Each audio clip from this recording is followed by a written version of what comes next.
Today we are going to be looking at technology that can be used in the classroom for special education students. And now to Victoria in New York. Thanks, Paxton. I'm Victoria reporting from New York, and I'll be discussing speech-to-text technology. Some students with special needs struggle with the ability to put thoughts into words. This is especially common among students with physical disabilities and severe learning disabilities. Speech-to-text technologies offer a remedy to this issue. Using a computer, laptop, or tablet, speech-to-text converts what the student dictates using a microphone into written text without the need for a keyboard. This technology recognizes speech and allows for the voice to serve as the mechanism to translate information from the student to the computer. Speech-to-text can also be used to put commands into action, such as asking the computer to open a particular application. Students who benefit from this unique technology are those with learning disabilities, repetitive strain injuries, limited motor skills, vision impairment, and other physical disabilities. Speech-to-text technology has a multitude of benefits, and some of these include improved access to the computer. Students with motor skill impairments can benefit from speech-to-text technology, for it removes barriers and increases access to technology and classroom activities. Writing production.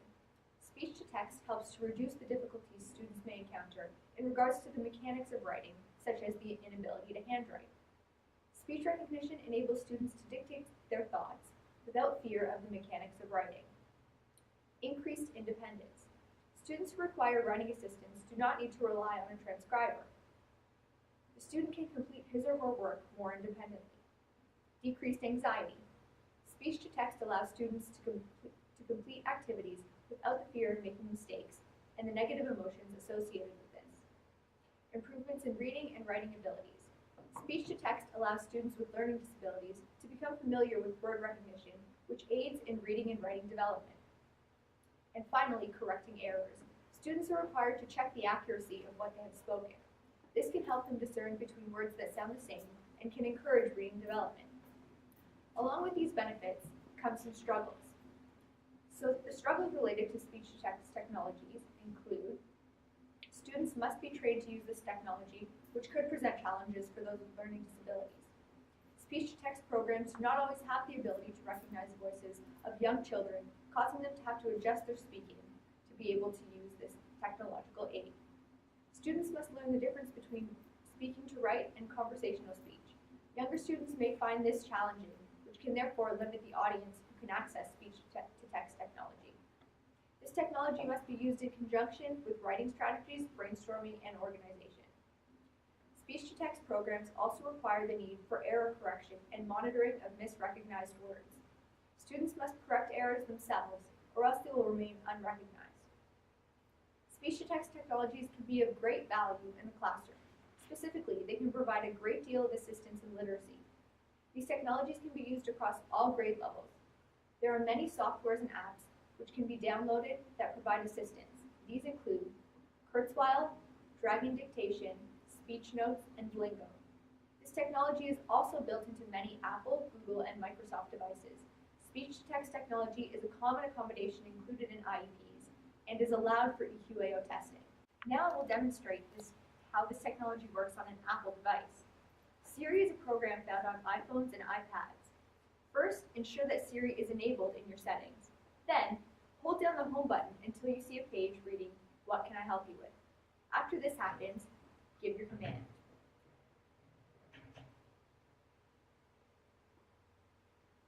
Siri, what is the address of Redeemer University College?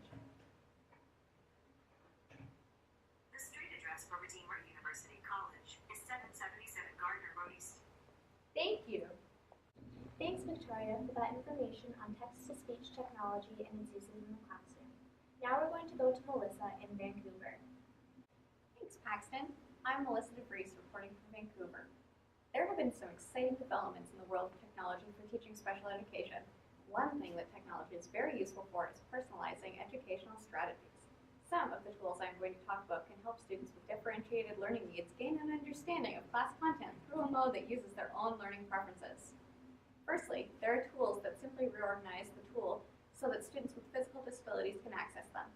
Alternative keyboards are available, which are organized in a way that helps students to see the same content in a way that makes sense to them. This is very useful for a student with a vision impairment or certain learning disabilities such as dyslexia, which can cause children to see letters in a skewed way. One example of this is a program called IntelliKeys. Audiobooks and publications are very useful for the same types of challenges, whether a visual learning disability or a vision impairment. There are libraries of publications available for audio download, and some even give options to bookmark or save certain pages. Playaway and Bookshare are two good options. Electronic math worksheets are available, which actually rearrange the math problems and numbers into forms that make more sense for some children's organization preferences. Some children can have trouble making sense of numbers with a pencil and paper, and this type of tool can help them to make connections in another way. Math Talk is a good program for this type of issue. So there's some benefits and some drawbacks to these programs, and the benefits of this kind of technology are wide-reaching. Children who do not visualize and process information in the same way as most others can begin to believe that they are not smart, and this kind of tool can show them that they can understand the information, just in a different way. It can be difficult for educators to cater to individual students while working with a whole classroom of children, but these tools allow the students to take their learning into their own hands. Some of the drawbacks are that, as with most technology in the classroom, it can be very beneficial, but it can also become a distraction if not used properly. These technologies can also be expensive and difficult to obtain, which means that without funding, they may not be available.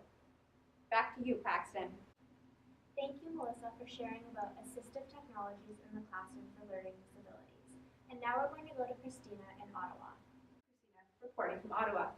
Special education students often need support in organizing their thoughts and completing multi-stage tasks. Children with sensory processing issues, autism, or dyslexia can easily become overwhelmed by the prospect of writing a short essay or even answering questions about the material they have read. Graphic organizers can be an effective way to help typical and atypical learners alike. The visual presentation is a unique way to show students the material they are learning and can appeal to those who are not auditory learners. They also make it easy for you as a teacher to assess and understand their thinking skills.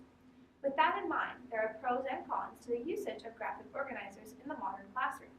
The pros are that they get you started, they help organize your thoughts, they help you stay on topic, they help maintain the requirements, they provide visual representation, they develop vocabulary, they are a reminder of the sequence, they help with fluency, and they provide a scaffold. The cons are that they sometimes provide too much structure. Students may view it as something else they have to do. It might become too constricting or limiting. They may be messy or unorganized. They might become too time-consuming. They may take place of writing instead of writing it out themselves. They might become too goal-oriented, and they can be used incorrectly. It is important to find a graphic organizer that works best for you. Some of these examples are the KWL chart, Venn diagrams, double cell charts, and concept webs. Today I will be looking at an interactive Venn diagram website called Gliffy. Gliffy.com is a free online software that allows you to make multi-purpose and multi-functioning Venn diagrams. The user not only designs the style of the diagram, for example the colors and the shapes, but can expand the diagram to fit as large of a comparison as possible. Gliffy can fit a wide variety of subjects and grades, specifically the math and science grades in the primaries. Some of these organizers can be modified for your own personal use by changing the key information within the format. Several of the organizers are designed for use with social skills concepts and can be used for individuals functioning at or above third grade reading and writing. And with that being said, that is it for graphic organizers. Back to you, Paxton. Thank you. And that has been our segment for technology used in the classroom for special education students. I'm Paxton Matko, signing off from RUC News. Good night.